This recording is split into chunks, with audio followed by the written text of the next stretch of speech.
Meaning makes a great many things endurable. Perhaps everything. Hello everyone, my name is Eric. I'm a limited licensed master social worker and psychotherapist. I've worked with children, adolescents, and adults for the last 10 years. Today, we begin episode 3 of So, You Want to Learn Psychology? Referring back to the final quote from Carl Jung in episode 2. Restlessness begets meaninglessness. My work as a psychotherapist has brought me into direct contact with the problem of meaninglessness. Jung was probably right in saying that about 1/3 of cases in psychotherapy revolve around the problem of meaning. When I say the problem of meaning, I truly mean the problem of meaning. It is a problem of which, to some degree, we all struggle with throughout our life. But the problem of meaning in psychotherapy is even more pronounced because it usually comes to us after having accumulated so much psychological weight that depression, hopelessness, and suicide are often lingering in its shadow. Meaning and meaninglessness is one of our time's most insidious collective neuroses. Young people all over the world are struggling with what their meaning and what their purpose is. Young people who can't seem to find a reason to be alive, no direction to go in, low ambition, or nothing to motivate them beyond the monotonous cycle of earning and spending. There has to be more to life than this, right? I struggle with these questions during sessions. Some of my patients are genuinely tapped into the depressive realism and existential meaninglessness of all of it, and it pains me not to have an answer to their questions. Once or twice, I've agreed with them that, yep, this must be all there is, and jokingly offered to pay them for the hour instead. The point is that meaning and meaninglessness are massive stumbling blocks for modern psychotherapy. There simply isn't a way for people to find meaning through therapy, like they can learn coping skills for anxiety, or take medication for ADHD, or use behavioral activation strategies for depression.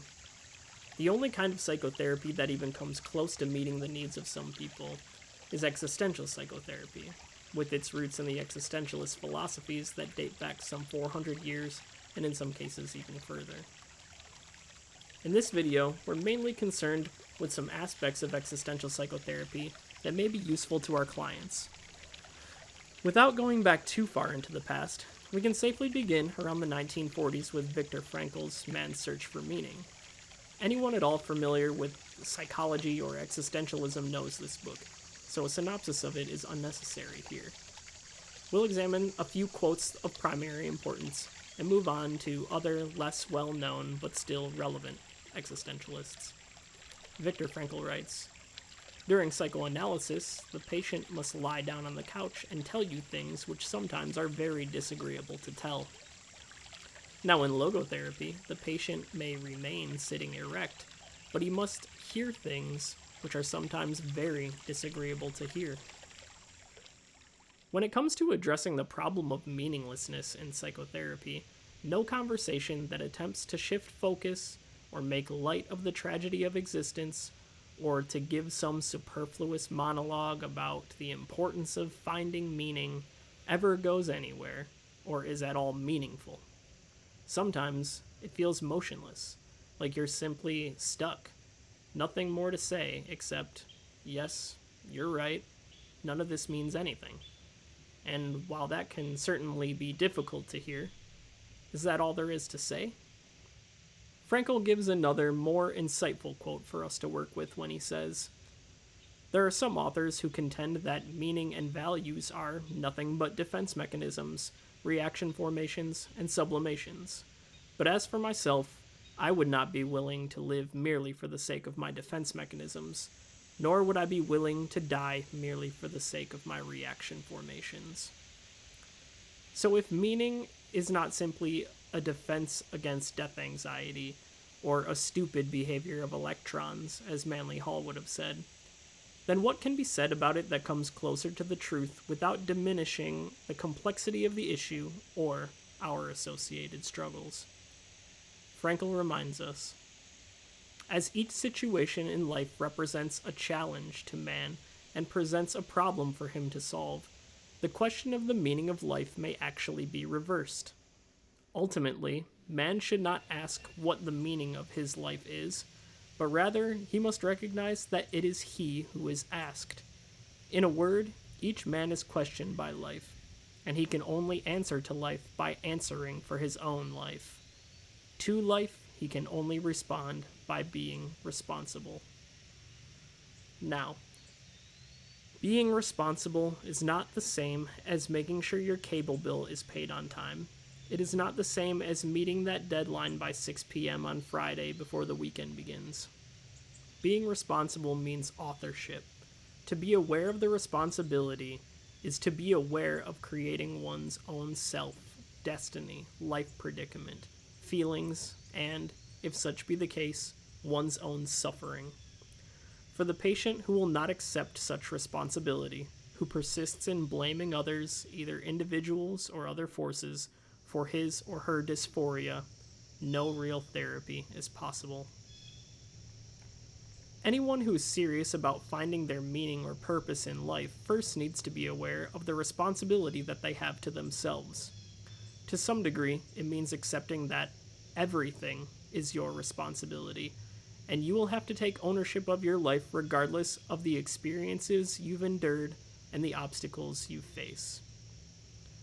It must be said that there are likely millions of people who do not struggle with the problem of meaning and simply go on living their lives without thinking about what their meaning or purpose is.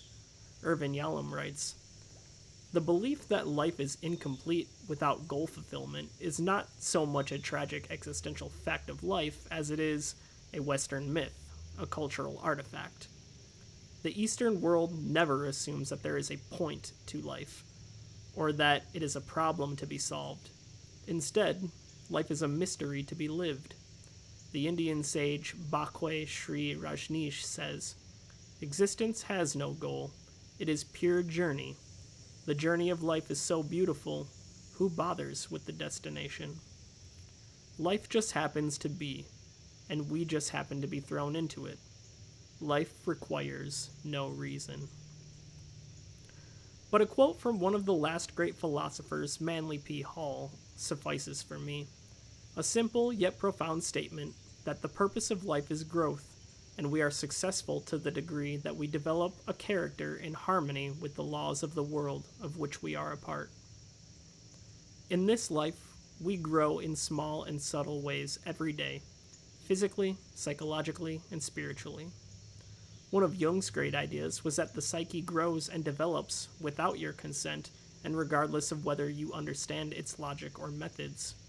You pay the price when you're not conscious of your own psychic development, and should you find your conscious recognition lagging behind, you'll never be in harmony with the laws of the world as they constitute the development of your psychological disposition. Ultimately, an important nugget of archetypal wisdom comes in the form of the story of the philosopher's stone. What is most important is found in the dirt, in the mud, in the excrement. It is in the place where we least want to search. Psychologically, this means to me that, should we be lacking in meaning or purpose in our lives, it is not to be found in what we are doing, but what we are not doing. I've told my clients, if what you were doing right now was meaningful, then we wouldn't be having this discussion. There must be something you're not doing. That is where the meaning is to be found. Usually my question to them is, what would they be doing? What do they want to do? These questions have the germ of motivation within them, and out of the seeds of motivation and ambition, a beautiful meaning and purpose is capable of revealing itself. The only thing one really can do, in fact, what one must do, is begin. The idea comes full circle for this episode with the original quote, "Restlessness begets meaninglessness." I have a patient that I work with who is young, intelligent, attractive, and financially stable, running his own company. By all accounts, you would think that this young man has everything that he would ask for. In fact, he happens to be one of my patients who is suffering the most. His lack of meaning has even driven him to suicide. One of the things that my client does have that he doesn't even want or cannot seem to appreciate is time. He spends countless hours scrolling his phone, watching TV and YouTube. In fact, despite running his own business, much of his time is actually free and unstructured. This is the restlessness that begets meaninglessness. I often refer to this situation as the plight of the philosophers, to have the privilege of having so much time to think that they end up spending their whole lives inside of their own mind. Without anything else to do, we become stagnant, reflective, bitter, and critical. One of James Hillman's great insights for depression was that while the body slows down, as in its vegetative symptoms, low energy, motivation, physical psychomotor slowing, the mind speeds up and overthinks, overgeneralizes, catastrophizes, ruminates, and blames. So is the answer then to just find something to do?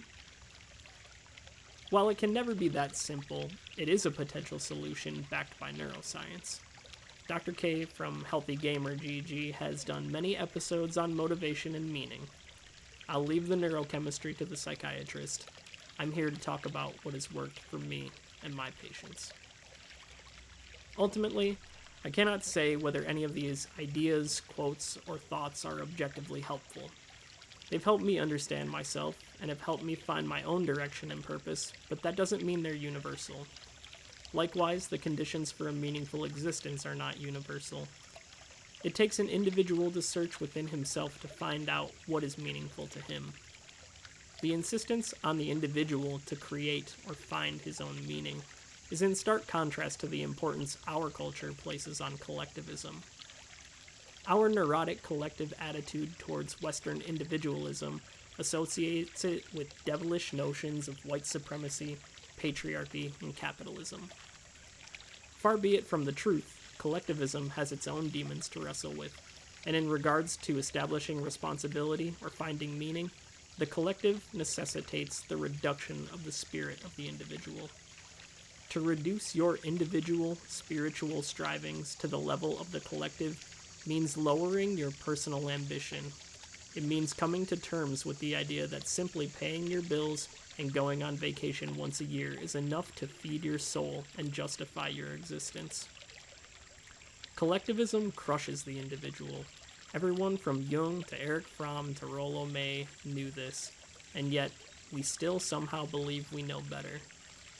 We would do better to learn from our teachers and not grandstand in our collective arrogance. If meaning is what you seek, nothing given to you, only what is earned will suffice. Existentialism and existential psychotherapy is one of the most underutilized methods of psychotherapy and philosophy we have available to us. We focus our efforts on evidence-based practices such as CBT, DBT, ACT, ERP, EMDR, and yet none of these manualized treatments really gets at the core of people struggling with meaning.